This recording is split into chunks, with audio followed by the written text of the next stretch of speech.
who we are. This is not who British people are. The reframing and the renaming of such horrible behaviors as protests, when in truth it's nothing but violence. You don't hate immigrants. You actually just hate being poor. Violence. You hate. Glad to have you, amazing viewer at Comfort for Life. Thank you for stopping by.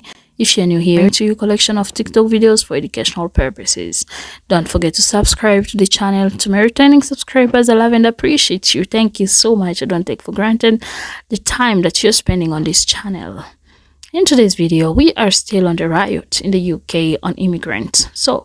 In today's video, we'll be looking at the perspective of a Black American and what do they have to say about what is happening in the UK and what have you. So this lady right here went on to say that whatever is happening in the UK right now isn't a riot. It's not just what you see, but it's violence. And she went on to say that they had also experienced something of this sort in the US. Let me let you listen. I'm about to hurt a whole bunch of people's feelings, but honestly, it needs to be said. I have just watched some of the footage coming out of Britain, some horrific riots and racist violence that is happening over there. And the typical rhetoric after the fallout coming out of saying, oh, this is not who we are. This is not who British people are. The reframing and the renaming of such horrible behaviors as protests, when in truth, it's nothing but violence. And me being a Black American, I've seen violence like that before. We saw similar violence here on January 6th, where folks violently attempted an insurrection. We've seen protests like those. We've seen folks walk around with tiki torches, wearing gator masks and white hoods, ultimately to terrorize anyone who doesn't look like them. We've seen that type of violence time and time and time again, and we need to call it out and call it what it is. That was not a protest. That was white supremacist violence. It is a typical and brutal behavior of those who buy into white supremacy. And as the stepchild of Great Britain, you can see from the violence that broke out in Great Britain that the apple doesn't fall far from the tree. What's important right now is to call it what it is. Call it white supremacist violence. Call it hate rallies. Say what it is and tell the truth. Because the only way to combat white supremacy is to literally call it what it is. Please don't be like many in the United States who would rather ban and burn books and decide not to teach entire histories than to confront its violent past, its violent present, and to eliminate that for a better future. But also stop pretending that you're better than the States when literally the fruit does not roll far from the tree, as seen by the violence that has happened in Britain. Honestly, I was just waiting for this comment. Before I begin, let me just say this. What happened to these people is absolutely terrible and should not have happened. I can imagine what these families are going through. People deserve to be safe in their homes, in their communities. This should have never happened, and the person who did this needs to be brought to justice. That all being said, answer me this. What does the violence that we see erupting in England do to bring justice to these folks? What does punishing random people who are walking around in the street do, if not inflict more violence and more harm? All of this because of a rumor. That's right.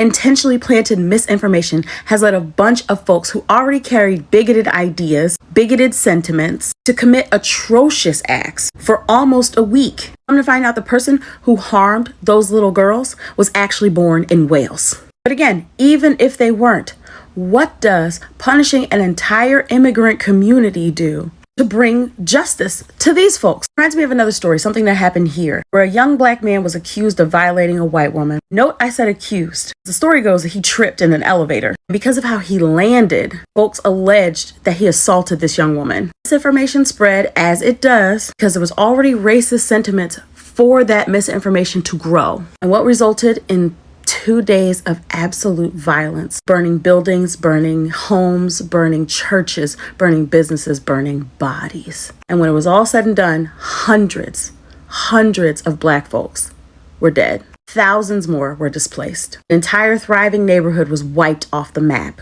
all because of misinformation that could be rooted because there was already racist sentiments being sown. That neighborhood was Tulsa.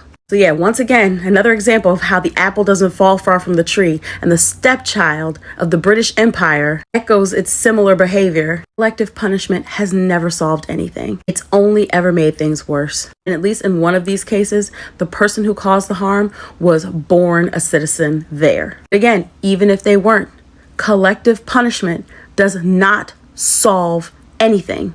And anyone who advocates for it, anyone who's okay with it, is only showing their own racist sentiments. I'm about to hurt a whole bunch of people's feelings, but honestly, it needs to be said. I have just watched some of the footage coming out of Britain, some horrific riots and racist violence that is happening over there. And the typical rhetoric after the fallout coming out of saying, oh, this is not. You might be watching this as a black person or just a person of color or anyone belonging to the minority group and experiencing some kind of racism or just violence, I would say.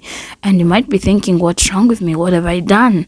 So this is the correct answer for you. Listen to what he had to say right here. Maybe when I say this, black people, African people have absolutely nothing to prove to anybody. Racism is not black people's problem.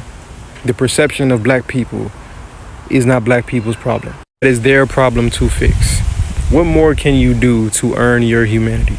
Maybe if your ancestors weren't responsible for the most egalitarian societies in human history, maybe you'd be civilized. Maybe if your people's minds, creativity, and labor wasn't responsible for the construction and maintenance of every superpower on this planet, maybe you'd be intelligent. Maybe if your people weren't a creative backbone for the entire planet while simultaneously surviving the most gruesome form of human subjugation in human history, maybe you would be capable. Maybe if your people weren't responsible for sustaining the land that is home to some of the most lucrative minerals and materials on planet Earth, maybe I'll call you responsible. It is not your life's purpose to change the perceptions of people who didn't even think you were human to begin with. Are you really trying to prove your worth to the people who make couches out of your skin? Are you really trying to prove that you are employable and responsible to the people who completely changed the Earth's climate in a matter of about 100 years? No, that's what it is. You're trying to prove that you're professional to the people who used to burn and eat you alive. Yeah. One of the greatest functions of white supremacy is that it creates an implication that racism is black people's responsibility. That's why the first black blanks are always championed, because it reinforces the idea that we need to dig ourselves out of this hole. How can we fix a problem that we did not create? How can we fix a problem that we do not maintain? And the more we perpetuate the idea that that work is ours to complete, the more we create comfort and complacency in the minds of the oppressive regime. I promise you, especially in consideration of our conditions, black people are doing great.